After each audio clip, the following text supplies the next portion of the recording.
Welcome back to the Haunt Vault, where the line between the ordinary and the ominous is always blurred. Tonight's story, Invisible Warning, follows Daniel as he stumbles upon a disturbing ability, an unseen sense that leads him straight to death's doorstep. What starts as a strange, lingering scent soon spirals into something far more sinister.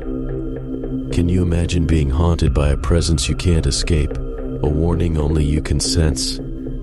Get ready for a chilling tale where every breath might be your last. Stay with us if you dare.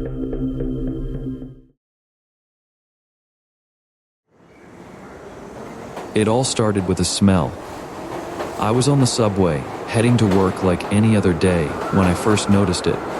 Something foul, lingering in the air, sickly sweet, like decayed fruit mixed with something metallic. It was sharp, biting at the back of my throat, but no one else seemed to notice. I glanced around, expecting someone to wrinkle their nose or at least look uncomfortable, but everyone was glued to their phones, lost in their own worlds.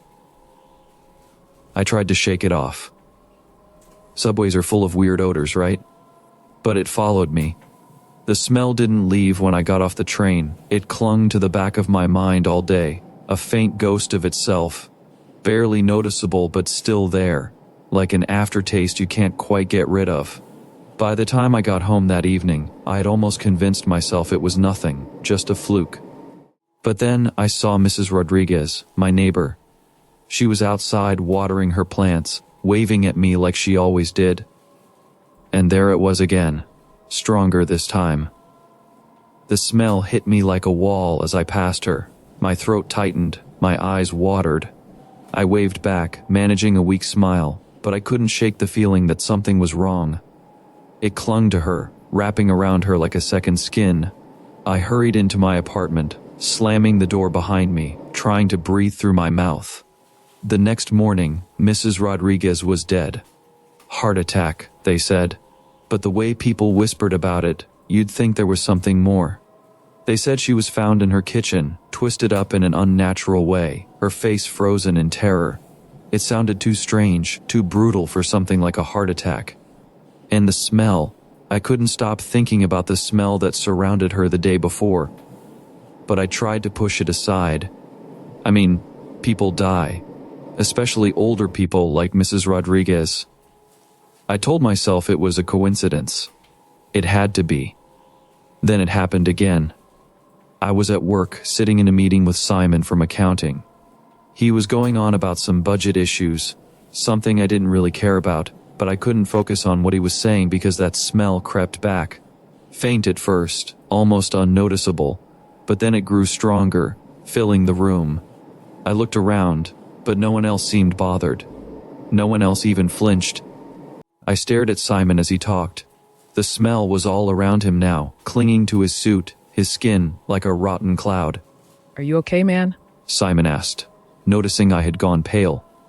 I forced a laugh, pretending everything was fine. "Yeah, just didn't sleep well." He smiled and went back to the presentation, but I couldn't stop staring at him. Couldn't stop feeling like something was terribly wrong. Simon died 2 days later. Car accident. The details were gruesome. He had lost control on a sharp turn and hit a tree. The police said the impact was so violent, they barely recognized his body. And again, I couldn't stop thinking about the smell. I had smelled it around him, just like with Mrs. Rodriguez. It was too much of a coincidence. After Simon, I started paying closer attention. Every time I caught that smell, faint, then growing stronger, I knew something bad was about to happen. I could sense it, like a warning, like a shadow creeping in before the lights go out. There was Chris, my old college friend.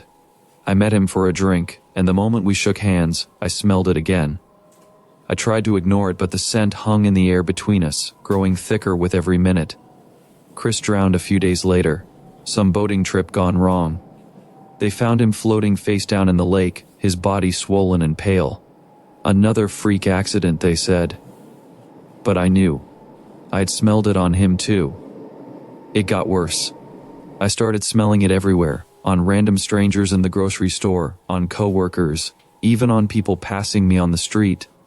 Each time it came back, I knew it was only a matter of time before something terrible happened, and it always did. A car crash, a heart attack, someone choking on their food. The smell was like a harbinger of death, and I was the only one who seemed to notice. I stopped going out. I couldn't handle the pressure, the fear that I'd smell it on someone and know without a doubt that their time was coming. Every whiff of that sickly sweet odor filled me with dread. I couldn't keep watching people die. I locked myself inside my apartment, refusing to go anywhere, refusing to see anyone. But even then, the smell didn't leave. It was everywhere, on my clothes, in my hair, seeping through the walls. I felt trapped, suffocated by the constant presence of death all around me. I thought I was losing my mind. Maybe I was. I mean, how could something like this be real? How could I be the only one to notice the smell, the only one to understand what it meant? Then the authorities came for me. I don't even remember how it happened. One day I was alone in my apartment, the next I was here. In this cold, sterile place with bright lights and soft voices. They said it was a hospital, but it doesn't feel like one. It feels more like a cage.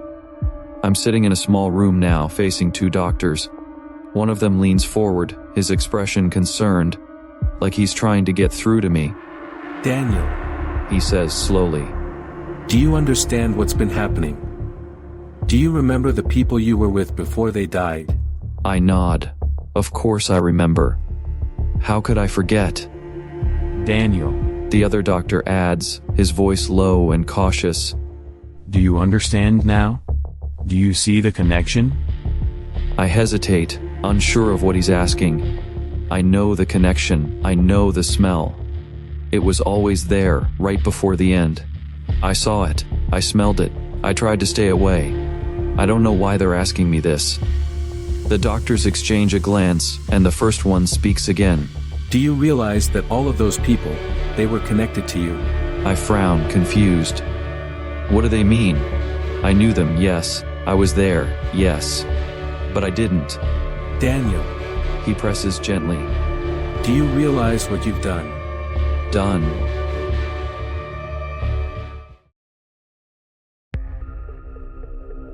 And so, Daniel's disturbing realization unfolds. The smell he was so certain was a warning of death might have been something far worse. As the doctors probe deeper, it becomes clear that the connections between Daniel and the victims weren't just coincidences. The question remains, was Daniel ever in control, or was he haunted by something far darker inside himself? What do you think truly drove him to these acts? Was the smell his own subconscious guilt, or something else entirely? Let us know your theories in the comments below. Don't forget to like, subscribe, and hit the bell so you don't miss what's coming next from the Haunt Vault. Thanks for watching, and remember, some warnings come from within.